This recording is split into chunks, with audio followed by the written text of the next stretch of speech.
सभी को मेरा नमस्कार। आज मैं आपको वर्ण का टॉपिक करवाने जा रही हूँ। जो भी हमारे कंपटीशन के एग्ज़ाम है, जैसे एचएससी है, सीटेट है, एचटेट है, उन सब में वर्ण के चैप्टर में से कम 3 या 4 क्वेश्चन जरूर आते हैं। चाहे वो घुमा फिरा के दो, चाहे कैसे भी दो। आज मैं ये क्लियर कर दूंगी कि इनमें से या इनसे बाहर कुछ नहीं आएगा। ठीक है। तो वर्ण वर्ण किसे कहते हैं? वर्ण विचार में वर्ण को अक्षर भी कहा जाता है और स्वर्णिम भी कहा जाता है। वर्ण के उपनाम क्या है? अक्षर और स्वर्णिम वर्ण के उपनाम है। भाषा की सबसे छोटी इकाई को वर्ण कहा जाता है, या हम कह सकते हैं वह छोटी से छोटी मूल ध्वनि जिसके और टुकड़े न हो उसके उसे वर्ण कहा जाता है। या हम कह सकते हैं कि वर्ण के खंड नहीं किए जा सकते, जैसे ए, कै, मैं आदि इन वर्णों के हम और खंड नहीं कर सकते, इसलिए इन्हें वर्ण कहा गया है। लिखित भाषा की सबसे छोटी इकाई वर्ण ही है, लेकिन मौखिक भाषा की सबसे छोटी इकाई ध्वनि है। और भाषा की सबसे पूर्णतः इकाई वाक्य कही गई है। लिखित भाषा है वो भाषा का मानक रूप है, स्थायी रूप है, लेकिन मौखिक भाषा जो है वो अस्थायी रूप है, क्योंकि जो हम बोल चुके हैं उसको हम बार बार तो नहीं देख सकते। जो बोल दिया वो मिट चुका, लेकिन जो लिखा गया उसको हम कभी भी पढ़ सकते हैं। ठीक है। तो लिखित भाषा है वो स्थायी रूप है और मौखिक भाषा है वो भाषा का अस्थायी रूप है। और भाषा की पूर्णतः इकाई वाक्य है। इनमें से क्वेश्चन बन जाता है कि भाषा की पूर्णतः इकाई कौन सी है? वाक्य है। मौखिक भाषा की सबसे छोटी इकाई क्या होती है? ध्वनि होती है, लेकिन लिखित भाषा की सबसे छोटी इकाई वर्ण कहलाती है। अब बात आती है कि वर्णमाला किसे कहते हैं? वर्णों के क्रमबद्ध समूह को या सुव्यवस्थित ढंग से लिखे गए समूह को हम क्या कहेंगे? वर्णमाला कहेंगे। जैसे ए के बाद आ लिखा, आ के बाद ई, उ, ये क्रमबद्ध तरीके से जब लिखते हैं तो उसे ही हम वर्णमाला कहते हैं। इससे आगे हम बताएंगे कि वर्ण के भेद कितने हैं। वर्ण के 2 भेद होते हैं, एक स्वर और दूसरा व्यंजन।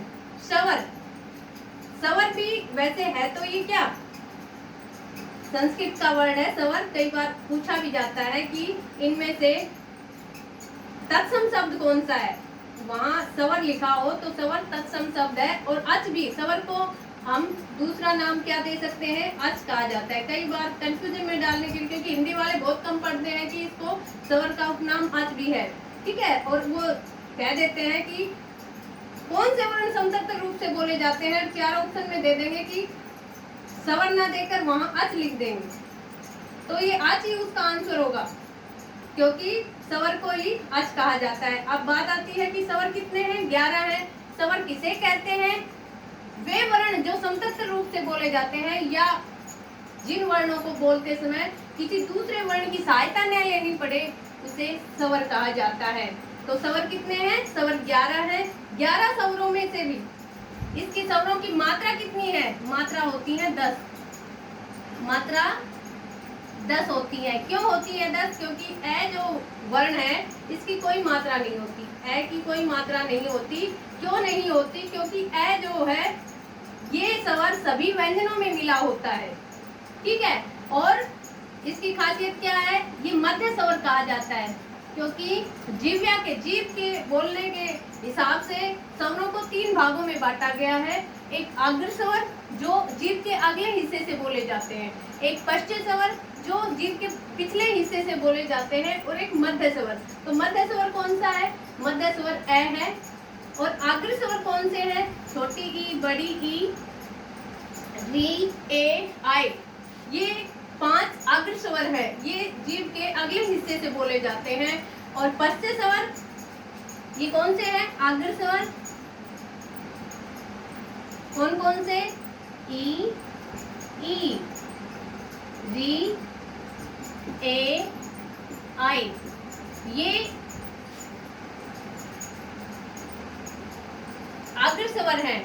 और मध्य स्वर कौन सा बताया मैंने? मध्य स्वर ए है। और पश्च स्वर कौन कौन से हैं? जो पिछले हिस्से से बोले जाते हैं, छोटा ऊ, बड़ा ऊ, ओ, आउ, ये पश्च स्वर कहे गए हैं।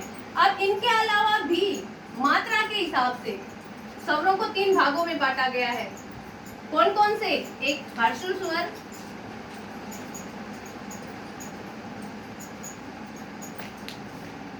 दीर्घ स्वर और क्लुप्त स्वर।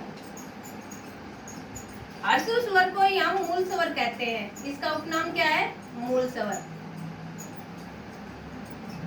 जिन स्वरों का उच्चारण करते समय कम से कम समय लगे या कम से कम समय में जो स्वर बोले जाते हैं उनको हर्षु स्वर कहा जाता है।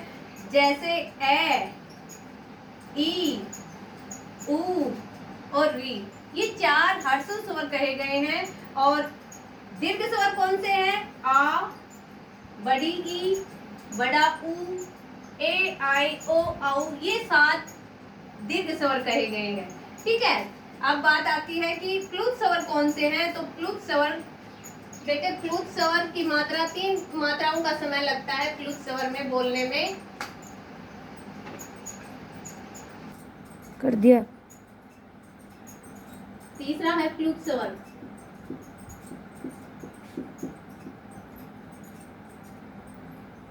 क्लुप्त स्वर में बेटे 3 मात्राओं का समय लगता है और इसका चिन्ह होता है ऐसे, जैसे ओम लिखते हैं। इसकी परिभाषा होगी कि जिन स्वरों को बोलते समय हर्षु स्वर से तिगुना समय लगे उन्हें क्लुप्त स्वर कहा जाता है। ये संस्कृत भाषा में यूज होता है। संस्कृत भाषा में ऐसे लिखा जाता है, ये राम में ऐसे लिखा जाता है। ठीक है, तो ये क्लुप्त स्वर है। इसके आगे बात आती है कि स्वरों में ही जैसे ए, आ, ई, उ, री, ए, आई, ओ, औ।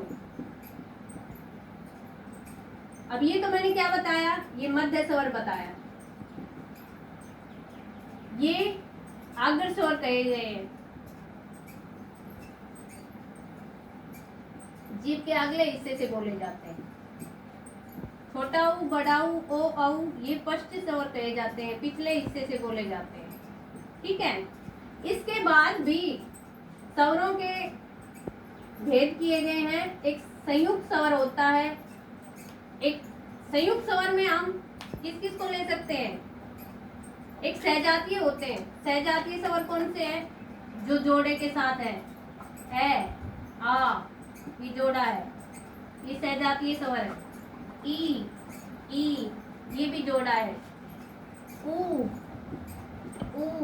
ये भी सहजातीय स्वर है। ठीक है, अब कई बार पूछा जाता है कि समान स्वर कितने होते हैं? तो समान स्वर 8 होते हैं। कौन कौन से? ए, आ, ई, उ, री, और री के साथ दीर्घ री होता है। दीर्घ री ऐसे लिखा जाता है। ठीक है, तो ये 8 समान स्वर होते हैं। इसके बाद भी संध्या स्वर कहे गए हैं। कौन से संध्या स्वर? ये तो हो गए, वैसे संयुक्त स्वर है। ये भी आ भी संयुक्त स्वर है, ई भी, उ भी, लेकिन ये सहजातीय है। सहजातीय मीन्स इनके साथ जोड़ा है, इन्हें सहजातीय स्वर कहा गया है। और संध्या स्वर कहा, किस किस को कहते हैं संध्या स्वर? ए, आई, ओ और औ, ये 4 संध्या स्वर कहे गए हैं। कौन से स्वर हैं? संध्या। संध्या मीन्स जो संधि में यूज किए गए हैं। ठीक है, एक ऐसे बना, ए के बाद ई आया तो ये दोनों मिलकर ए बनेगा। आई कैसे बना? ए के जस्ट बाद हम क्या करेंगे? ए लिखेंगे, यानी कि ए के जस्ट बाद अगर ए आता है तो उसका आई हो जाता है। और ओ कैसे बनता है? ए के जस्ट बाद उ आएगा या फिर आ के जस्ट बाद उ आएगा तो ओ बनेगा। इसलिए ये संधि में यूज होते हैं। ए के जस्ट बाद जब ओ आता है तो औ बनता है, इसलिए इन्हें संध्या स्वर कहे गए हैं। ये ठीक है, संध्या स्वर कहा जाता है इनको। संध्या स्वर में कौन कौन से बताए हैं? ए, आई, ओ, औ, ये संध्या स्वर कहे गए हैं। क्यों कहे गए हैं? क्योंकि ए प्लस ई ए बनता है। संधि कौन सी है इसमें? गुण संधि है। ए के जस्ट बाद अगर ए आता है तो आई बनेगा वर्धी संधि। ये संधि कौन सी? गुण। ये वर्धी। और ए के जस्ट बाद अगर ऊ आता है तो ओ बनता है संधि कौन सी? गुण। और ए के जस्ट बाद अगर ओ आता है तो औ बनता है वर्धी संधि है यहाँ। तो इसीलिए क्योंकि ये संधि में यूज होते हैं इसलिए इन स्वरों का नाम क्या दिया गया? संध्या स्वर कहा गया। इनको संयुक्त स्वर भी कहा जाता है। संयुक्त स्वर में भी ये आते हैं चारों, उसके साथ साथ आ भी आता है। लेकिन आ, ई, बड़ी ई जो है, ये ऊ, बड़ा ऊ जो है, ये सहजातीय स्वर है, ठीक है, और ये संध्या स्वर कहे गए हैं। वैसे संयुक्त स्वर में वो दोनों आते हैं, ठीक। तो ये था स्वर। अब बात आती है व्यंजन। व्यंजन के भी 3 पार्ट किए गए हैं। स्वरों में एक बात और, स्वरों में भी ए घोष और तय घोष होते हैं। घोष क्या होता है? जिन वर्णों को बोलते समय, घोष मीन्स होता है कंपन, गुंजन, गूंजना। तो जिन वर्णों को बोलते समय गूंज पैदा हो वो तो सह घोष, और गूंज पैदा नहीं हो वो अघोष, ठीक है। तो अल्प प्राण में भी और महाप्राण में भी, किसमें? अल्प प्राण में आते हैं स्वर, ठीक, और सह घोष के अंदर भी स्वर आते हैं। अब बात आती है व्यंजन की। व्यंजन कितने होते हैं? अब स्वर तो हमने जान लिए कितने हैं, 11 हैं। व्यंजन कितने हैं? व्यंजन अगर पूछे कि व्यंजन कितने हैं तो 33 ही होते हैं व्यंजन। अगर पूछे कि कुल व्यंजन कितने हैं, पेपर में आपकी बार आया था कि कुल व्यंजन कितने हैं, तो कुल व्यंजन बेटे 35 होते हैं। कुल व्यंजनों की संख्या कितनी है? 35 है। और अगर पूछे व्यंजन कितने हैं तो 33 बताएंगे आप। कुल वर्ड आते ही हमें आंसर चेंज कर देना है, ठीक है। तो व्यंजन 33 कैसे हैं? एक है स्पर्श व्यंजन। व्यंजन में 5 वर्ग होते हैं। स्पर्श व्यंजन में 5 वर्ग होते हैं। स्पर्श व्यंजन होते हैं 25। कितने होते हैं? 25। ये पहला पार्ट है। कै वर्ग।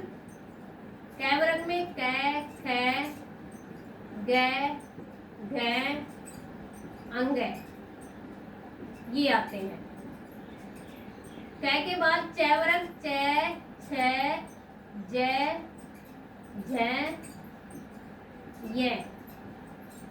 फिर टै वर्ग, टै, ठ, ड, ढ, अन।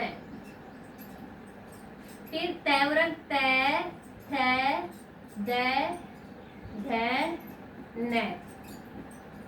अब पै वर्ग, पै, फ, ब, भ, म। ये 5 वर्ग होते हैं। कई बार पूछ लिया जाता है कि वर्ग कितने होते हैं। हिंदी वर्णमाला में जो व्यंजन होते हैं उनके वर्ग कितने होते हैं, तो वर्ग होते हैं 5। 1, 2, 3, 4, 5। 5 वर्ग होते हैं, ठीक है। और 5 वर्गों की कुल संख्या कितनी है? जो स्पर्श व्यंजन है उसमें 25, ठीक है। तो स्पर्श व्यंजन कितने हैं? 25 हैं। इनको स्पर्श व्यंजन क्यों कहा गया है? स्पर्श का मतलब क्या होता है? छूना। कि जब इनको बोलते हैं तो जीभ मुख के किसी न किसी भाग को स्पर्श करती है, इसलिए इन्हें स्पर्श व्यंजन कहा गया है। और इनकी संख्या कितनी है? 25 है, ठीक है। अब आगे आता है अंतस्थ व्यंजन। अंतस्थ व्यंजन दूसरा कौन सा है? अंतस्थ व्यंजन। इसको अंतस्थ क्यों कहा गया है? क्योंकि इनका जो उच्चारण है वो स्वर और व्यंजनों के बीच का सा है। क्योंकि इसका मतलब ही होता है बीच का सा। अंतस्थ का मतलब क्या होता है? बीच का सा। कौन कौन से होते हैं अंतस्थ व्यंजन? य, र, ल, व। अब इसके उपनाम और बताती हूँ मैं। अंतस्थ व्यंजन है, इसको ईसत स्पष्ट भी कहा जाता है। क्यों कहा जाता है? क्योंकि ईसत मीन्स होता है थोड़ा, फर्स्ट मीन्स छूना। इन व्यंजनों को अर्ध स्वर भी कहा जाता है। अर्ध स्वर में सिर्फ यह और वह लिया गया है, यह और वह को अर्ध स्वर कहा जाता है। ये क्वेश्चन आ चुका है कि अर्ध स्वर कौन से हैं, उनमें से दे दिए गए यह लव, फिर लव, फिर यह। तो यह जो है ये अर्ध स्वर कहे गए हैं। ईसत स्पष्ट भी इनको कहा जाता है, चारों को कहा जाता है ईसत स्पष्ट, ठीक है। तो अंत्यस्थ व्यंजन का हमें पता चल गया कौन कौन से हैं, यह लव, ये अंत्यस्थ व्यंजन कहे गए हैं। तीसरा है ऊष्म व्यंजन। ऊष्म मीन्स होता है ऊष्मा, घर्षण, ठीक है। तो जिन व्यंजनों को बोलते समय मुख से गर्म हवा बाहर निकले घर्षण के साथ, उसे ऊष्म व्यंजन कहा जाता है। कौन कौन से हैं ये बेटे? स, है, ये 4 ऊष्म व्यंजन है, ठीक है। इससे आगे आता है संयुक्त व्यंजन। संयुक्त व्यंजन, वहां हमने क्या पढ़े थे अभी जस्ट पहले? संयुक्त स्वर। संयुक्त स्वर कौन कौन से बताए थे हमने? ए, आई, ओ, औ, और ये जो जोड़े हैं ये भी संयुक्त में ही आते हैं, लेकिन ए, आई, ओ, औ ये संज्ञा स्वर होते हैं। लेकिन यहाँ क्या है? संयुक्त व्यंजन। संयुक्त व्यंजन क्यों कहा गया है? क्योंकि ये 2 व्यंजनों को मिलाकर बनाए गए हैं, जैसे अक्षय, त्रय, जय, श्रेय।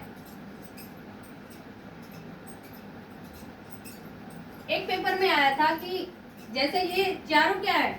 संयुक्त व्यंजन है। उसमें दे दिया गया था कि इनमें से मिश्रित व्यंजन कौन सा है? तो सिर्फ श्रेय सर्वण ही मिश्रित व्यंजन है, ठीक है। बाकी है तो ये चारों ही संयुक्त व्यंजन, लेकिन उसमें श्रेय सर्वण जो ऑप्शन होगा वो मिश्रित कहा गया है, ठीक है। तो अक्षर किससे बनता है? क और सैसठ कोण वाले स से मिलकर बना अक्षर। त्रय किससे बना? तय प्लस रे। जय किससे बना? जय प्लस य। श्रेय किससे बना? स प्लस रे, ठीक है। ये 2 व्यंजनों से मिलकर बने हैं, इसलिए इन्हें संयुक्त व्यंजन कहा जाता है, ठीक है। तो अब हम जानेंगे कि अगर पूछा जाए एग्जाम में कि हिंदी वर्णमाला में वर्ण कितने हैं, तो हम 44 बताएंगे। हिंदी वर्णमाला में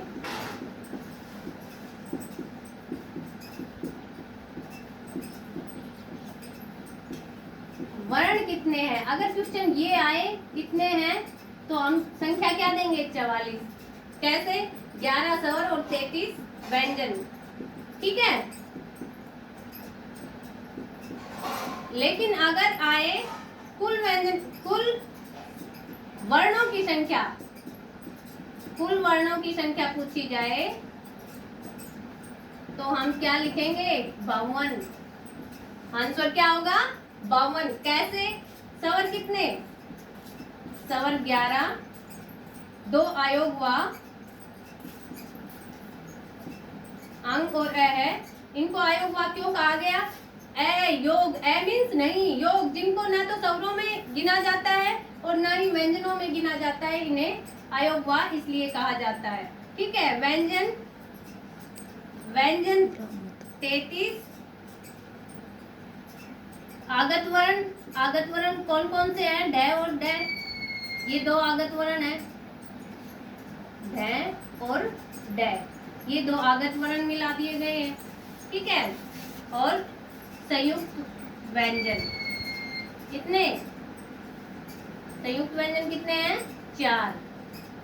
टोटल संख्या कितनी हुई? 52, ठीक है।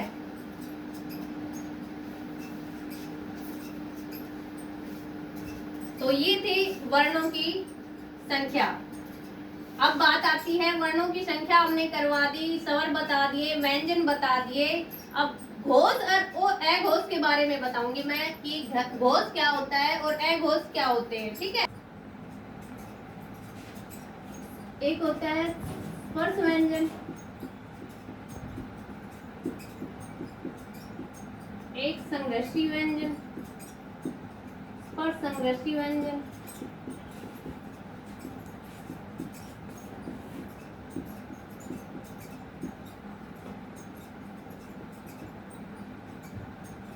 तो स्पर्श व्यंजन तो कैसे मैं तक 25, कैसे मैं तक। स्पर्श संघर्षी होते हैं च, छ, ज, झ। ये क्वेश्चन भी 2-3 बार दे चुके हैं एस्टेट में कि ऑप्शन में दे दिया कि इनमें से स्पर्श संघर्षी व्यंजन कौन से हैं। च, छ, ज, झ ये स्पर्श संघर्षी व्यंजन है। एक संघर्षी व्यंजन होते हैं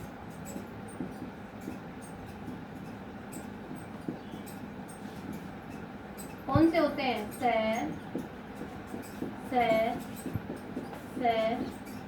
है। और कई बार तो यही पूछ लिया जाता है कि कौन सा से पहले आता है और कौन सा से सबसे बाद में आता है। सीरीज में भी पूछ लिया जाता है, तो ये भी नोट करना है कि से सलगम वाला है, ये सबसे पहले आता है, फिर से षटकोण, फिर से सटेरे वाला से। ठीक है, तो ये थे संघर्षी और स्पर्श संघर्षी व्यंजन। ये 4 ही है स्पर्श संघर्षी व्यंजन। ठीक है, अब बात आती है घोष और अघोष, घोष और सघोष, और अल्प प्राण और महाप्राण। अल्प प्राण और महाप्राण, इनमें बेटे बहुत ही सरल तरीके से मैं बताऊंगी। घोष क्या होता है, कंपन होता है, गूंज होता है। तो अघोष जिनमें गूंज पैदा न हो, जिन वर्णों को बोलते हैं तो कौन से होते हैं, पहला दूसरा। पहले दूसरे के साथ साथ से और से। हर वर्ग का, वर्ग कितने बताए मैंने, 5 वर्ग बताए। हर वर्ग का पहला वर्ण और दूसरा वर्ण अघोष होता है। और से है, नहीं होता है घोष, से ये होते हैं अघोष। और इनकी संख्या कितनी होती है, 13। अघोष कितने होते हैं, 13 होते हैं। सघोष कितने होते हैं, 31 होते हैं। कैसे होते हैं 31, सभी स्वर सघोष में लिए गए हैं। जितने भी स्वर हैं सभी स्वर किसमें है, अघोष में। और हर वर्ग का तीसरा, चौथा, 5वां वर्ण सघोष होता है। क्या बताया मैंने, इसमें तो कोई दिक्कत है ही नहीं। अघोष लिखो, सघोष लिखो, इधर 13 लिखो, इधर 13 का उल्टा लिख दो 31। इधर पहला, दूसरा, तीसरा, चौथा, 5वां, सीधी गिनती हो गई। से इसमें लिखो, और है इसमें आएगा सघोष में। ये भी किस में आएंगे, सघोष में। अब आती है अल्प प्राण, महाप्राण। प्राण मीन्स होते हैं वायु। जिन वर्णों को बोलते समय प्राण वायु ज्यादा लगे वो महाप्राण। महा मीन्स बड़ा, अल्प मीन्स थोड़ा। यही इसी की परिभाषा इसके नाम में ही छिपी है कि अल्प मीन्स थोड़ा, जिसमें थोड़ी प्राणवायु लगे। अर्थात हर वर्ग का तीसरा,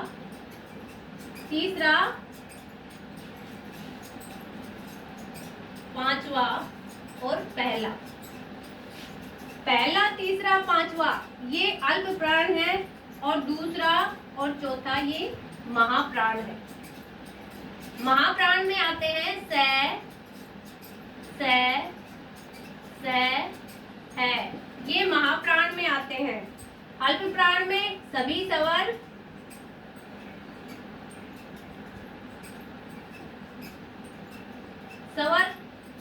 और साथ में य, र, ल, व, ये अल्प प्राण में आते हैं। ठीक है, तो हमने क्या कैसे याद करना है, सिर्फ ये है ये सघोष में है, लेकिन महाप्राण जरूर है। अब कई बार यही क्वेश्चन पूछ लिया जाता है कि नीचे दे दिया जाता है कि कौन सा वर्ण महाप्राण भी है और सघोष भी है। तो है एक ऐसा वर्ण है जो महाप्राण भी है और सघोष भी है। ठीक है, कई बार अघोष में से पूछ लिया जाता है, जैसे हर वर्ग का पहला है ये अघोष भी है और अल्प प्राण भी है, तो दे दिया जाता है, क्या ही दे दिया, अघोष और अल्प प्राण में से कौन सा वर्ण है? तो पहला जो वर्ण है ये क्या है, अघोष भी है और अल्प प्राण भी है। ठीक है, आज का ये टॉपिक पूरा हो गया वर्ण विचार का, और मैं आशा करती हूँ आपको समझ में भी बढ़िया तरीके से आया होगा। ठीक है, धन्यवाद।